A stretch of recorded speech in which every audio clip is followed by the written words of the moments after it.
Gelap langit dan rimba dunia persilatan adalah alam yang berbahaya, namun mulia dan dipenuhi keistimewaan.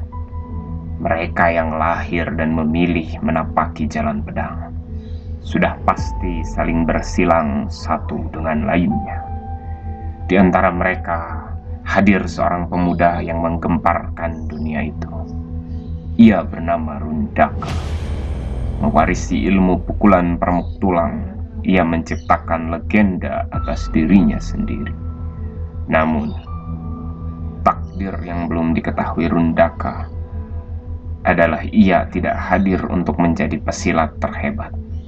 Pukulan permuk tulangnya mungkin dahsyat, akan tetapi takdir yang sesungguhnya harus ia jalani lebih jauh dari sekedar merajai dunia silat.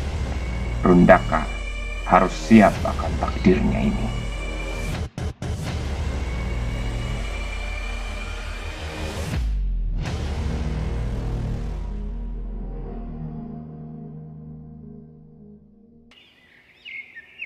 Seusai Rundaka menewaskan Jamdavad, murid-murid dari Padepokan Akipitara melakukan pemakaman di sebuah lahan yang memang digunakan untuk mengubur mayat. Jamdavad dimakamkan dengan hormat, dan semuanya dijalankan dengan proses ritual Sundayana. Setelah selesai pemakaman itu, Rundaka belum sempat lagi bicara dengan Akipitara. Nampaknya benar, ia belum bisa meninggalkan padepokan ini. Ia harus mencari tahu apa yang sudah terjadi kepadanya selama pertarungan dengan Jamdavad tadi. Malam harinya, Balurah Rundaka sempat bicara empat mata dengan Akipitara. Di teras padepokannya sambil disajikan minuman hangat dengan wadah bambu. Aki, ketika saya hampir kehabisan nafas saat bertarung tadi pagi, saya tiba-tiba merasakan aliran tenaga lain dari tubuh saya. Lalu seketika saya mengeluarkan tenaga yang bukan milik saya sendiri. Apakah gerangan yang terjadi?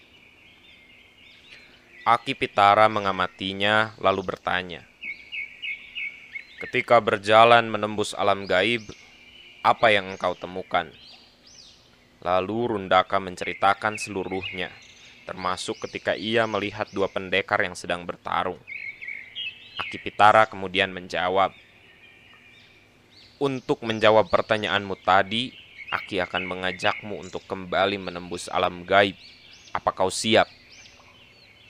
Karena Rundaka sudah pernah mengalaminya sekali, ia tahu ia tidak bisa berangkat dengan tenaga kosong. Ia kemudian menyanggupi dan meminta izin untuk terlebih dahulu mengolah tenaga dalamnya. Ketika ia siap, Akipitara lalu duduk bersila di hadapannya dan meminta Rundaka untuk bersila juga dan mengikuti getaran energi yang diberikan.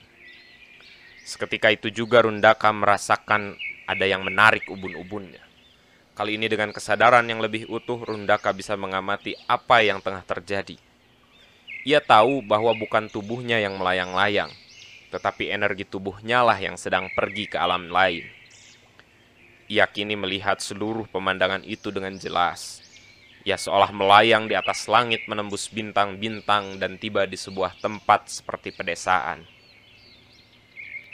Bangunan yang ia lihat tidak pernah ia saksikan dimanapun di dalam hidupnya. Orang-orangnya mirip seperti orang di Sundayana, namun pakaian yang dikenakan tidak sama dengan yang ada di masa Rundaka hidup. Kemudian ia mengenali satu sosok, yaitu sosok yang ia lihat di perjalanannya yang pertama. Pendekar jangkung dengan topi caping berambut panjang. Pendekar yang bisa menurunkan petir dengan gerakan tangannya. Pemandangan lantas berganti. Kepala Rundaka terasa sakit. Kali ini ia berada di sebuah tempat yang nampak seperti pura tempat sembahyang. Ia mengenali lagi seorang bertubuh jangkung. Namun kali ini lelaki itu hanya mengenakan kain seadanya dan kepalanya tanpa rambut. Lelaki itu tersenyum kepada Rundaka. Tidak lama pemandangan berganti lagi. Kali ini Rundaka melihat sebuah tembok setinggi pohon kelapa. Tembok tersebut berisi aksara yang Rundaka tidak mengerti. Lalu di sebelahnya ia melihat lagi sosok yang mirip dengan sosok sebelumnya. Kali ini sosok tersebut mengenakan sebuah pakaian yang aneh dan rumit.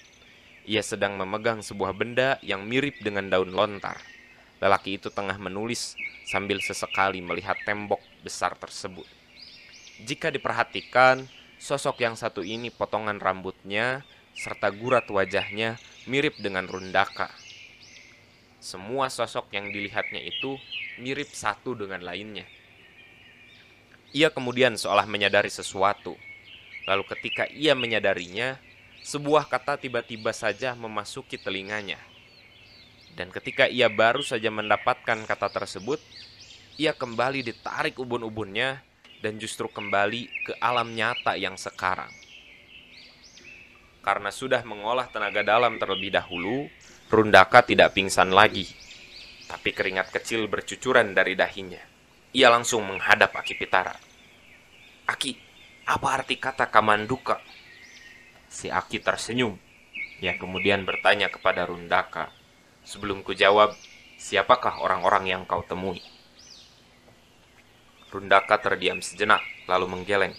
"Saya tidak tahu, Aki." Si Aki langsung balik menjawab. "Engkau tahu. Jawablah dengan benar." Selama di alam gaib, sebenarnya Rundaka sudah menyadarinya.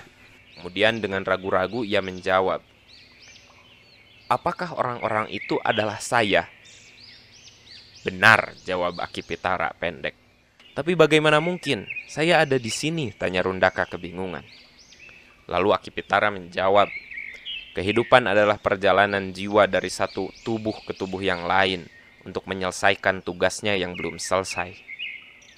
Kita akan bicara tentang itu nanti, Kisanak. Sekarang aku akan menjawab pertanyaan pertamamu," lanjut Aki Pitara.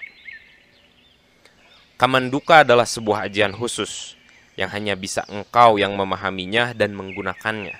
Engkau harus menguasai ajian itu, tidak hanya sebagai pesilat, tetapi sebagai manusia juga." "Kenapa hanya saya, Aki?" jawab Rundaka. "Engkau akan memahaminya saat mempelajarinya.